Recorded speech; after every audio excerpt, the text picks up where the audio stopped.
don't think this can was quite empty, do you? Look at that. What a mess. Hello, my name's Mel, welcome to my world, and for those of you that are new to my channel, I'm currently turning this Mercedes Sprinter into an off-grid, go anywhere, sleep anywhere camper van. So if that's something that interests you, then please do consider subscribing to my channel. I'll put a little thingy bob icon right there.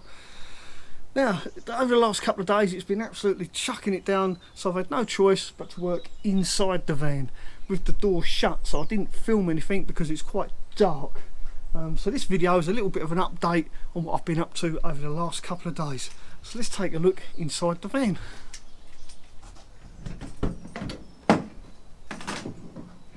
Oh my god. Now, the last time I used expanding foam it ended in absolute disaster. What a mess it made. And by the looks of this it's no exception. Take a look at this. Oh my god, come closer. Oh, look at this. Take a look at this. I don't think this can was quite empty, do you? Look at that. What a mess. Drill still works though. Oh, there's a thumbnail. Unbelievable. Look how strong that stuff is. This one's empty. Right, let's have a look at the rest of the mess. Take a look at the state of the floor, look at it. I mean, this stuff gets absolutely everywhere. And it really sticks as well. Oh, luckily some of it hasn't stuck. I mean, the floor was wet when I started doing this because of the rain. And again, the reason I couldn't film myself doing this is because I had to do it with the door shut. And with the door shut, it's very dark in this van. So maybe I will get some windows fitted just so that I can film inside the van. This is going to take ages to clean up. Right, let's have a look at the let's take a look at the ceiling. I'll show you what's going on up there. Oh my god, I'll tell you what, I really don't like using expanding foam. It is so messy. And does it really insulate anything? Is it any good as an insulator? Well, I think the jury's still out on that. There are pros and cons to it. Some people say it holds moisture and it can cause rust in your van. So my only advice would be try and use it as sparingly as possible. But for this van I didn't have any choice but to use it. Well, I did have a choice, I could have just left it. But because these, it's like I've been in a cave, look, it's like a bat cave. So, look at that, unbelievable. I'm saying, yeah, usually what I would do in this situation with these ceiling or roof, what do you call them, joists? Not joists, are they? Channels, there's a good word. Right, so these channels, normally I would fill them with recycled plastic insulation. I would simply stuff it in there, but with this van there was nowhere to access it, just these tiny little holes. Yeah, these little holes here. So there's no way I was going to get any recycled plastic in there, so I had no choice but to try and use expanding foam. Also, I've put it along the top of the door as well. I don't know if you can see it from that angle. I'll change the angles in a minute. Yeah, there's a big void above the sliding door, so I've squirted a bit in there too. Now, just a little tip, something I want to touch on. When I brought these cans a couple of weeks ago, well, about a month ago I brought these, I just picked them up off the shelf, went and paid for them, didn't think nothing of it. But to my horror, when I went to use them yesterday, there was no nozzles attached. I didn't realise until yesterday on the lid. Yeah, usually on the lid there's a little lip, and the tube, the straw that you use to screw onto this is attached to the lid down the side of the can. And like I say, it wasn't until yesterday when I went to actually use them I realised there was no straw, there was no adapter for the nozzle, it was just an empty, I don't know if I can show you this. Yeah, you can just about see. That is pretty much it. There was no squirty bit. Normally there's little handles that you screw on and you squirt them down, but they were missing off the can. So if you do go and buy some of this stuff, make sure you buy a can with the attachment attached to it as well. Don't make the same mistake that I did. So to use this, I had to kind of squirt it at an angle. I think that's where all the mess has come from. Now, some of you may have noticed I've got some wires hanging down as well, because I've started doing the wiring. So I'll talk about that next, if I don't fall over this mess first. So let's take a look at my electrics. Now I've taken my camera off the tripod. I'm using a handheld thingamajig. And for those of you that are interested, I'm using a GoPro Hero 7. I have had some comments from people saying that your quality of your videos improved, and that's why I'm using a GoPro. Right, and yeah, while we touch on that subject, what I do every month, I do get a little bit of revenue from YouTube, from Google AdSense, from the adverts. It generates a little bit of revenue. So every month when I get that little bit of money, I'm trying to reinvest it back into the channel by buying new equipment. Last month I bought a GoPro. This month I've brought a new microphone. So if you think the sound quality has improved, please do leave a comment, because it's always nice to know that what I'm doing is actually working. Right, so on about my electrics. So the electrics are going to be down here. They're going to be running up through this channel here, and I've made a channel using this pipe. It's 19mm flexible drainage pipe. I think it's what it's meant for, but that's what I use it for. I use it for the sink, for the drainage, and it's 19mm, available from all good DIY stores, including B&Q.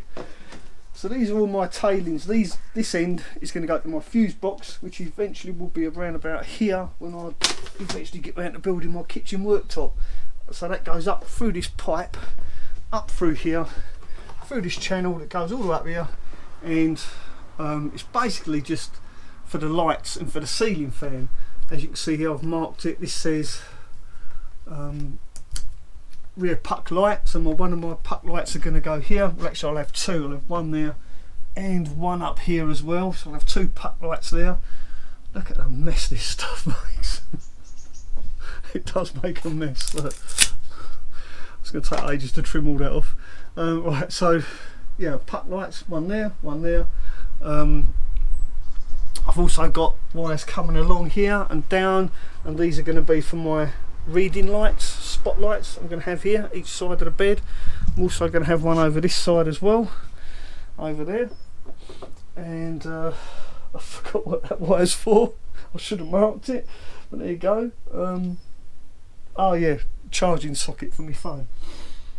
These lights, these wires are the original wires. These are from the interior lights. When we open the door, the interior light comes on.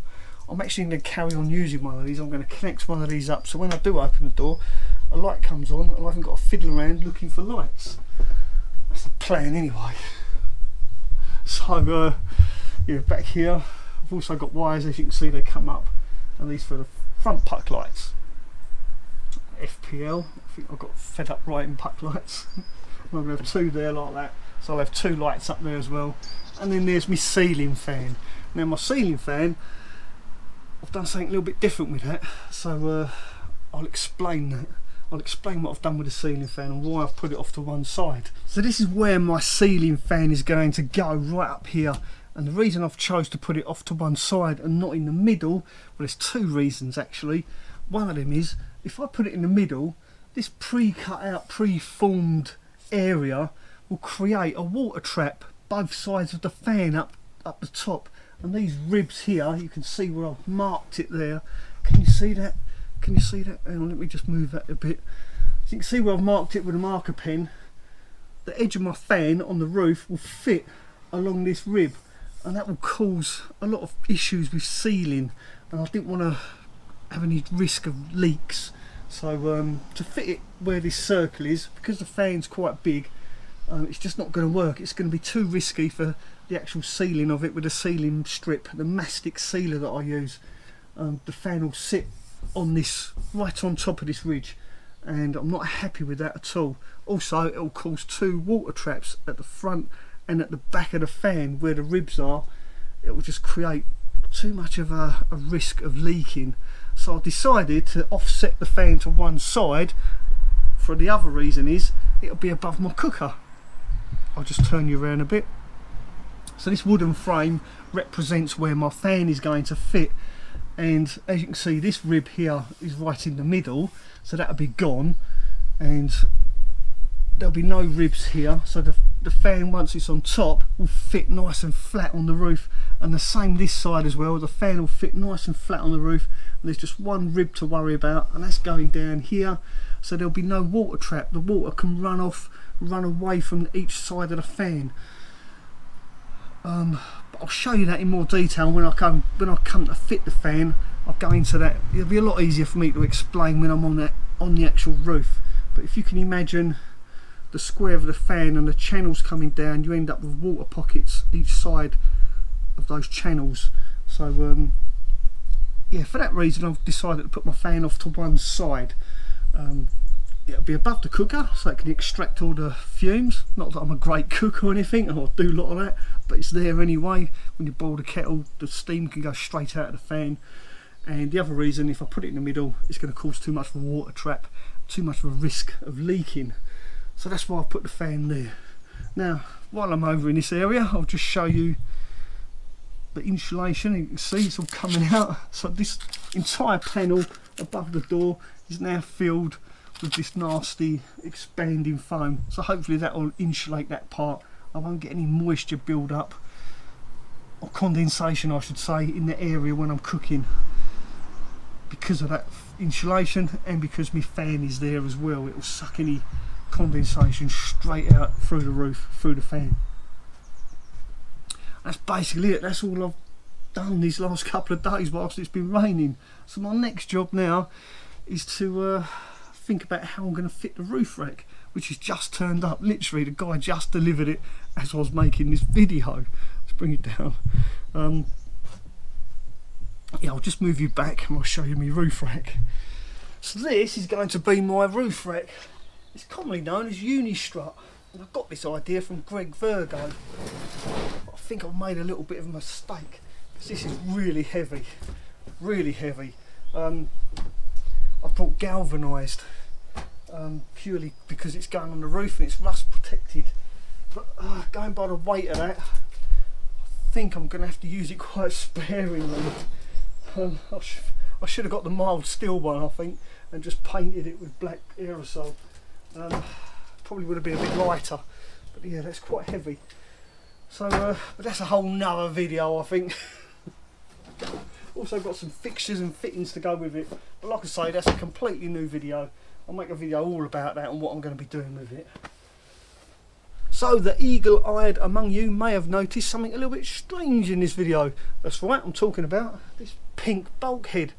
Now I know what you're thinking. What are you doing with that pink bulkhead? Well, I'm not going to reveal that quite yet. I'm going to keep you hanging in suspense. So if you like this video, please do give me the thumbs up, and don't forget, if you are new to my channel, please do consider subscribing, hit the notification bell. That way you won't miss me turn this van into an off-grid, go anywhere, sleep absolutely anywhere camper van. Thanks for watching, and ta-da for now.